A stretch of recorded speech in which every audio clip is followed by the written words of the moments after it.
Welcome to GSL Daybreak.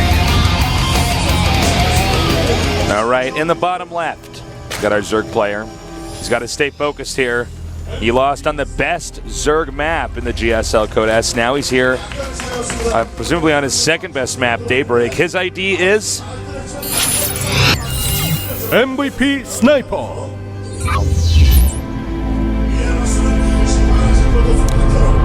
And in the upper right, we got our Pokemon Protoss, the master of preparation. So solid, so good. His ID is Squirtle. What was Team Rocket's function in Pokemon? Team Rocket were the bad guys. They were the bad guys? Yeah. That was the guy and the girl, right? They were two operatives for Team Rocket, yes. They were like the field agents for Team Rocket, Jesse and James. Oh, so Team Rocket was bigger than just them. Oh, yes. Oh, yes. There was a really good StarCraft 1 2-on-2 team called Team Rocket. I always thought that was like such a clever ID. Were their IDs Jesse and James? No, it was Jolly and somebody else I'm forgetting now. Oh, well. That's not the right names. Sorry. No, they got it wrong. Yeah, they got it wrong. They screwed So up. then wait. So then what does Team Rocket do? Because I actually don't. I miss They're Pokemon bad guys, man. I know, They're but I know they're the bad guys. Well, bad guys in like children's cartoons don't really have like the sickest goals. They're just. Well, I don't know. Artosis, like they're like. They try Krang to get wanted all, to bring they back try to, Dimension X. In the cartoon, they were trying to like get all the rare Pokemon and stuff like that. But they want to do bad things to them. Well, how do we know they want to get them all? Because they were bad, man. Jeez, how do you know, man? Because they're bad guys. I don't know. They just were. They're always trying to mess with Ash, Well, how do we know Ash isn't the bad guy? What if the Pokemon don't like it in the Pokeball? Because he doesn't have a daddy, Tasteless. That's how you know he isn't a bad guy. Listen, Tasteless. I know you think your questions are deep and hard. Listen, man, this is just the way the world is. Oh, my God. Well, we got a fast expand here from Squirtle. And Sniper's going to be taking his third in the next few seconds. Yep. And, pretty standard for what we're seeing from both these guys so far. We'll be able to see pretty shortly here, though, what Squirtle wants to do at the minimum. As far as a Zerg player like Sniper, since we see no gases yet, he's definitely just going to macro up. He's going to get a lot of drones going, get his queens out, a little bit of creep spread started, and that's going to be it that we can see off of him. There's nothing tricky if you're going to 3 bases like this with no gas yet. Now, Squirtle is probably one of the best players. Well, I'm just not going to say probably. He is one of the best players at masking what he's doing. But what would you guess if you had to Artosis as far as what he's going to do here? Well, we're going to have to wait a little bit to really tell, because he could do anything. There's very strong 2-base all-ins. You could always do like an Immortal Sentry push. He could always do a +2 Blink Stalker attack. He could always take a 3rd base. He could open with a Stargate even. So, it's just going to take a little bit to figure that out. But if you had to pick one, if I had to pick one, I'd want to see. I want to see him go to 3 base. I would like to see him go to 3 base. He did a strong 2-base timing that last game. Mix it up, go to that 3-base play. I feel like you should feel comfortable in any situation, a player of his level. And he's getting a really quick +1. So now all we have to do is wait and see if he gets those gases at his natural, or if he's just going to go for like a 4-gate pressure. All right, 2 more gases coming up. Or no, the only 2 gases, coming up here for Sniper. Mm-hmm. Pretty standard timing on those. And, again, guys, very standard PVZ opener here. Yep. For both sides. All right, now we can start talking robotics facility. Yeah, looks like it should most likely be an Immortal Sentry push. That's what it's looking like, but he could switch it up a little bit. There could always be things like a Warp Prism popping out as well. Still no gases, though, at the natural. All right, let's see if he's going to get more gateways down here. Mortal Sentry push, pretty scary on this map.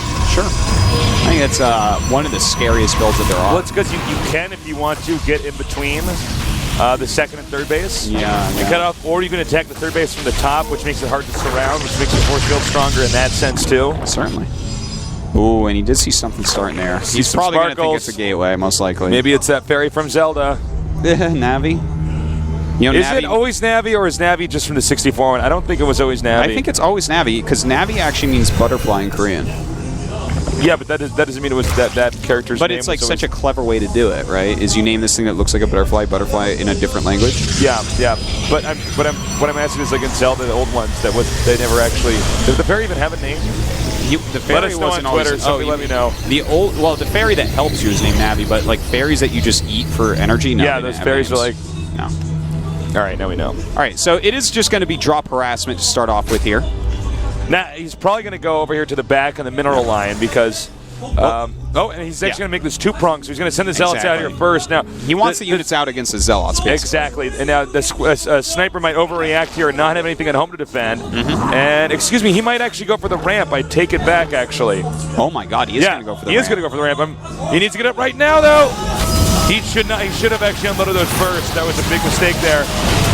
Well, he does have that force field up. He has the highness sentries, so he has to be very careful of those getting targeted down. Drones are being pulled because that's how you do this. You want to kill off those sentries. Yeah, whatever it takes. And he's dealing good nice damage. micro here. Now he's got to time out these force fields perfectly. That's right. The Zealots are still up here, but they're not meant for the and he misses force fields. That is bad news for him, but he's still doing a lot of damage. Looks like his units will be taken out. Zealots being warped in. A few more sentries. He's targeting down the warp prism here. Yeah, really well done there. Very but smart actually, move. He needs a force field again. He needs a force field again. Oh no! God, that was close. Yeah, that was a close one. And actually, Squirtle is so good at this. Now, if he gets another Stalker warping around here, that's what we need to have another force field. That one was like warped in as the other one disappeared here. Oh, nice, getting that queen. Oh, so well done. Keeping his warp prism alive this whole time. Thank God. Looks like it will go down. Thank God Sniper made that macro hatch in his main. Yeah, that's one thing that's helping him to actually stop everything in his main from dying so far. But whoa, we got a counterattack over here. Oh, God. Look at that. Well, he's going to warp in some Zealots here. I think he's actually going to hold this. Yeah, the Lings aren't really that scary against +1 Zealots. Yeah. I get the idea behind it, but I think he realized there's no way Squirtle's going to let him get up the ramp, so he might as well use these Zerglings somewhere else. It probably would have been better if he did this a while ago. Yeah, and he does have a spine crawler ready to come up and help too, but he's not bringing it up right now.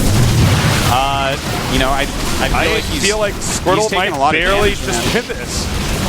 More Lings coming in here now. If he stays good at microing up into the warp prism, like we see in here. Yeah, he's doing a great job of it. But I think Sniper's going to hold, and we do have a Roach attack coming in, which means he's going to have to warp in more units at home. So it looks like this attack should be just about over. Now he's going to come in here and go for these probes. Yeah, this is bad news for Squirtle right now. He only has 36 probes. That is not a good economy at all. And against 4 hatches of Sniper, he's going to be able to refill all the drones he lost. So I would say, you know what? These counterattacks by Sniper are really what is giving him the edge here, because Squirtle kept that force field for a long time. He killed a lot of drones, killed a bunch of queens, killed a good amount of units. You know what he's going to do? He might actually make a force field on the low ground. Or, excuse me, there's no sentry there, but he's actually giving up his main, and he's going to just force field. He's just going to hold his main base, basically. He needs a force field. Yeah, he has to use all of his warp-ins, basically, to make sentries now. Hey, he's got Burrow here, but those are not mining. He should not even be attacking the spine crawler, I don't think. But I guess he's going to do it anyways. I think Sniper's just going to be able to take this, man. This is just not enough units left over for Squirtle. He's got to warp in so much at home for force fields. And he's warping mostly Zealots now. And the Zealots aren't going to do anything against the Roach production that's coming out of Sniper. Yeah, the sentries just cost too much gas. Now he's turning around after he... Oh, this is very... These guys are actually so good. Wow. He's... Once he got the Nexus, he said, well, it's very possible Squirtle will never miss a force field, so I have to turn around now. And I think that might be economic checkmate here. Well, he just sent his sentries down the ramp. But he's trying to save his core and his robo, basically, back at home. I guess it might work, but I think we might have to stick a fork in Squirtle. I think he's done, man. This is it's not looking too good for him right now, especially with Infestor Tech on the way. He's only down by 10 workers, but he's down by 2 bases as well. Yeah. I don't know how you're supposed to actually come back from a situation like this. No, I don't think you can, really. Like, just the production that Zerg can get back into when they've already got this kind of infrastructure up, it's so good. And he's going to jump these units. We should be seeing a GG pretty quickly here, actually. This is not worthwhile for Squirtle to stay in this game. Yeah, we will see GG any second here. Yeah. And there it is, GG. Actually, that was a great game, though. That was a that was a real treat. The counterattack was okay. Forced some warpins back there. Made Squirrel multitask and not hit perfect force fields a couple times. Yeah. But really, it was that Roach attack that really did it. Because if he hadn't done that, then Squirtle's still like, okay, I still have a decent economy. You know, I've done a lot of damage. What can I do from here? But with that, bringing Squirtle down to one base, I mean, even if he kills the main base of Squirtle, right? Squirtle still has 2 hatches, 2 queens. You know, he's still going to be okay. Sniper is, so. You know, Squirtle handled that attack so well with the force fields on the ramp. That was actually pretty interesting. I do feel like, what is your opinion on this? When he moved into the ramp, I feel like you're supposed to dump out the units first and force field and then make the warp prism. He actually did the opposite. He made the warp prism change animation. Now, I don't know. You know what I felt the problem was? I'm okay with him change animation, but I want to see the sentries drop, or at least 1 sentry drop, and then the warp-ins. Okay, what he did was the change to the animation, which I do like that part, but then he warped in all his stalkers, which lost him a couple crucial seconds and let a couple more units up. But I don't think that was like a game-changing thing. No, I was interested to see that because, you know, it just seemed fairly inefficient. Now, what is Squirtle going to do this game? I don't know, man. Well, it's in Tomb Valley. I think it's pretty safe to say he's going to go for a 3-base. What type of 3-base is yet to be seen. My favorite current 3-base tasteless is Heroes. The 1-gate 3-base into like a 7 or 8-gate attack. It's like so crazy. Oh, I love that. I love casting his games in general. Yeah. All right, guys, it looks like the players have requested that this game start. Saying go, go, go. That's right. Nobody spams go, go, go, go, go more than StarCraft players. That's actually so so true. Yeah. What about the biggest Go fan in the world, though? No, they don't. They don't spam it. Go, go, go. And if you really like spamming, go, then you sometimes put the 9 in there, and then the 9. Oh, yeah. 9-0, and then you put a G0, G0, G0. That's true. You guys know what I'm that's a good way to do it. They don't know how to do it. What's the 0 look like in StarCraft 2? Yeah, try it out. It's a lot different in StarCraft 2. In StarCraft 1, it was like harder to tell. Yeah, it was a little bit less distinguishable. All right. Who's going to win? We're going on to the rubber match between these two with Sniper against Squirtle. Squirtle, excuse me. The winner goes on to face Hart.